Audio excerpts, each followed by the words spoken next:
The twin flames of Mwana. In the heart of the vast savanna, nestled between rolling hills and lush greenery, lay the village of Mwana. Known for its vibrant culture and tight-knit community, Mwana was a place where tales of ancient gods and mythical creatures were woven into the very fabric of daily life. Among the most cherished stories was the legend of the twin sisters, Amara and Zara, whose fate was intertwined with the stars and the gods themselves. Amara and Zara were born under an unusual celestial alignment, when the moon was full and the sky glittered with an unusual array of stars.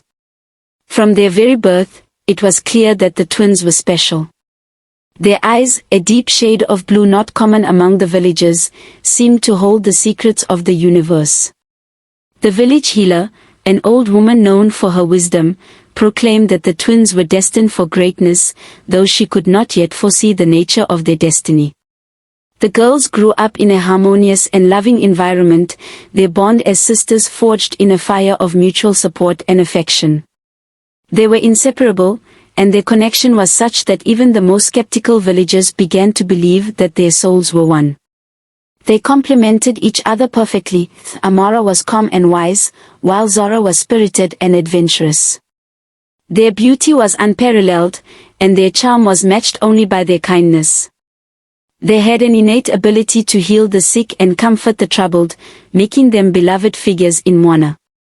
Their days were filled with laughter and the joys of youth, and their nights were spent under the starlit sky, where they would dream of the future and the adventures that awaited them. One fateful day, the tranquility of Mwana was shattered by the arrival of Prince Kofi, a young and dashing prince from the neighboring kingdom of Osei. The prince had been sent by his father, the king of Osei, to seek a bride from the neighboring lands in the hopes of forging a powerful alliance. Prince Kofi was immediately struck by the beauty of the village and the warmth of its people. But it was the twin sisters, Amara and Zara, who captured his heart. They were unlike anyone he had ever met.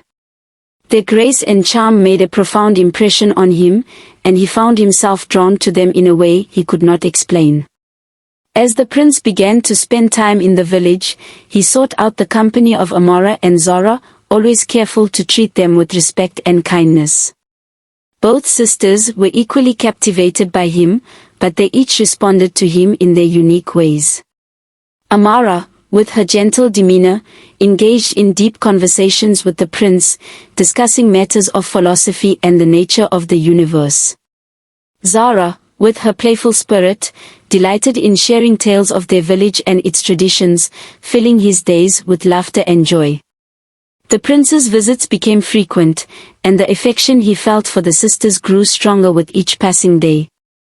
However, the prince's feelings for the twins were not as straightforward as they seemed. The gods, it was said, had a hand in his affection, and a hidden prophecy began to stir in the hearts of the villagers.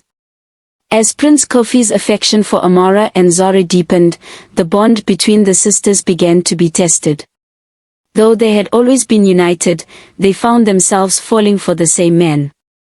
The love they felt for the prince soon revealed a darker side of their hearts, a side that longed for the prince's affection and recognition more than the love they had for each other. Amara, with her calm and introspective nature, began to question the sincerity of her feelings for the prince. She wondered whether her love was a result of her deep connection with Zara or if it was truly her own. Zara, on the other hand, became increasingly possessive of the prince's attention, unable to accept the possibility that her sister might also share the prince's heart. The tension between the sisters grew as they found themselves at odds over the prince's affections. What had once been a bond of unbreakable love and support was now tainted with jealousy and rivalry. Their once shared dreams of adventure and happiness now seemed distant and unreachable. In the midst of their growing rivalry, the village healer, who had long been troubled by ominous dreams, finally revealed the prophecy that had been whispered through the ages. According to the prophecy, the arrival of the prince was a harbinger of both great joy and immense tragedy. It spoke of twin sisters whose love for a prince would lead to a rift so deep that it would threaten not only their bond but also the harmony of their village. The healer's words struck fear into the hearts of many, but the twins were determined to prove the prophecy wrong. They decided to confront their feelings and reconcile their differences, hoping that their mutual love for the prince could somehow heal the rift between them. The village of Mwana held a grand festival in honor of the prince's visit. It was a celebration of unity, culture, and the hope of forging new alliances. The festival was marked by vibrant dances, colorful attire, and a feast that showcased the rich traditions of the village. During the festival, Prince Kofi was expected to choose his bride, and the entire village eagerly anticipated his decision. The twins, aware of the significance of the moment, put aside their differences and supported each other, hoping that their unity would sway the prince's decision. As the night of the festival unfolded, the prince's choice became clear. He declared his love for both Amara and Zora, stating that he could not bear to part from either of them. He proposed that they all return to Osei together, where he would find a way to honor both of their hearts. The prince's proposal was met with mixed emotions. While the idea of a shared life with the prince seemed like a dream come true, it also brought with it a new set of challenges. Amara and Zora's love for each other had already been tested, and the prince's offer seemed to complicate their already strained relationship. As they prepared to leave for Osei, Zora's jealousy took a darker turn. She began to secretly undermine her sister, sowing seeds of distrust and discord. Her actions were subtle but effective, and soon, Amara began to question the sincerity of her sister's support. The tension between the sisters reached a boiling point when Zora, in a moment of desperation, made a dangerous deal with a rival faction within the prince's kingdom. She agreed to sabotage the prince's plans in exchange for power and influence, hoping to force Amara into a position of vulnerability. The night before their departure, a confrontation between the sisters erupted. In a heated argument, Zora accused Amara of betrayal and of trying to take everything from her. Amara, devastated by her sister's actions, tried to reason with her, but the anger and bitterness that had built up could not be easily quelled. The argument turned violent, and the sisters fought with a ferocity that shocked everyone around them. The village healer, who had foreseen this conflict, tried to intervene, but her efforts were in vain. The sisters' love for the prince had driven them to the brink of destruction, and their once unbreakable bond was now shattered. As the sun rose on the day of their departure, the village of Mwana was in turmoil. The sisters' confrontation had left the village in disarray, and the prince was torn between his love for the twins and his duty to his kingdom. The once harmonious festival had turned into a scene of chaos and heartbreak. In a dramatic twist, the rival faction that Zora had allied with launched an attack on the village, hoping to capture the prince and seize control. The villagers fought bravely, but the battle was fierce and brutal. In the midst of the conflict, Amara and Zora were separated, their paths diverging as they fought for their own survival. The battle left the village of Mwana in ruins, and the once thriving community was left to mourn its losses. The prince, devastated by the events, returned to Osei with a heavy heart, carrying the burden of the tragedy that had unfolded. Amara and Zora, now estranged and broken, were left to confront the consequences of their actions. Their love for the prince had led them down a path of destruction, and their once beautiful bond had been replaced by anger and regret. In the years that followed, the legend of the twin sisters became a cautionary tale, a reminder of the dangers of love and rivalry. The village of Mwana slowly rebuilt itself, but the scars of the past remained. As years passed, the tale of the twin sisters became a legendary story within Mwana. However, the complete truth of what had transpired was obscured by time and rumor. The villagers knew only fragments of the story, the conflict, the betrayal, and the subsequent tragedy, but many details remained unknown. A curious young woman named Nia, who had grown up hearing the fragmented tales of the twins, became determined to uncover the full story. Nia was the daughter of a well-respected historian in Mwana, and she had inherited her father's passion for unearthing the truth.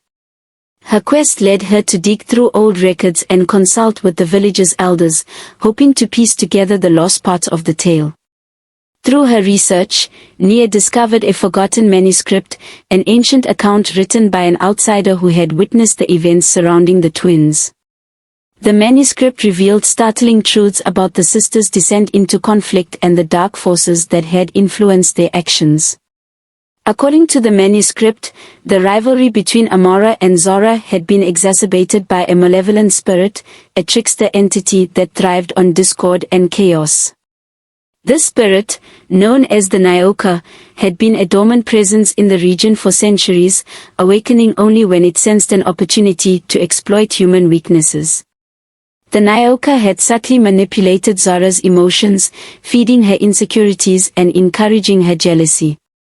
It had also used its influence to sow distrust between the sisters, leading to the catastrophic events that unfolded. The spirit's goal was not only to cause suffering but to create a rift that would weaken the unity of the entire village. Nia's discovery was both enlightening and troubling. She realized that the twins' conflict had been partly orchestrated by a dark force beyond their control.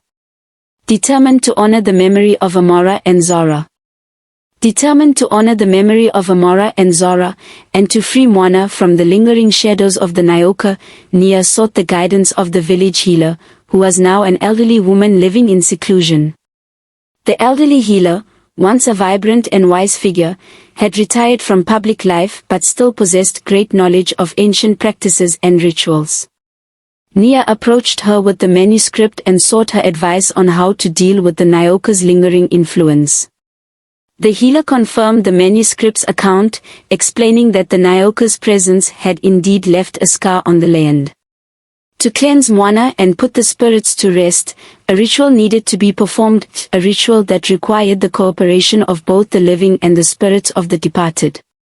Nia and the healer gathered a group of villagers who were willing to participate in the ritual. They prepared sacred offerings and recited ancient prayers to appease the spirits and drive away the Nyoka's influence. The ritual was arduous, requiring the villagers to confront their own fears and regrets, but they persevered with determination. On the night of the ritual, the sky was shrouded in darkness, and the air was filled with an eerie stillness. Nia led the villagers to the site of the ritual, an ancient grove on the outskirts of Mwana that was said to be the heart of the Nyoka's power. As they began the ritual, the Nyoka appeared, a shadowy and serpentine figure with eyes that glowed with malevolent intent. The spirit attempted to thwart the ritual by creating illusions and inciting fear among the participants. But Nia and the villagers stood firm, their resolve bolstered by their desire to bring peace to their land. With the guidance of the healer, they chanted powerful incantations and offered their deepest apologies for the suffering the Nyoka had caused. The spirit, confronted by the genuine remorse and unity of the villagers, began to weaken. As the final prayer was recited, the Nyoka let out a deafening roar and dissipated into the night, its influence broken. The aftermath of the ritual brought a profound sense of relief to the village. The lingering shadows of the Nyoka's presence were lifted, and the land began to heal. The villagers, grateful for Nia's bravery and the healer's wisdom, celebrated their renewed sense of unity and peace. Nia, now recognized as a guardian of the village's history and protector of its future, continued her work to preserve the stories of Mwana. She ensured that the tale of Amora and Zora was told not just as a cautionary story but as a reminder of the power of love, the dangers of envy, and the importance of confronting darkness with courage and unity. The tale of the twin sisters lived on, now enriched by the newfound understanding of the forces that had shaped their lives. Amora and Zora were remembered not only for their tragic end but also for the profound impact they had on their village. Their story became a symbol of the enduring strength of human spirit and the importance of confronting one's inner demons. The village of Mwana flourished, its people living in harmony and prosperity. The legend of Amora and Zora continued to captivate the hearts of generations, a tale of love and rivalry, darkness and redemption. Their story, once shrouded in tragedy, had become a beacon of hope and a testament to the resilience of the human spirit. And so, the legacy of the twin flames of Mwana endured, a timeless narrative that reminded all who heard it of the power of love and the strength found in unity.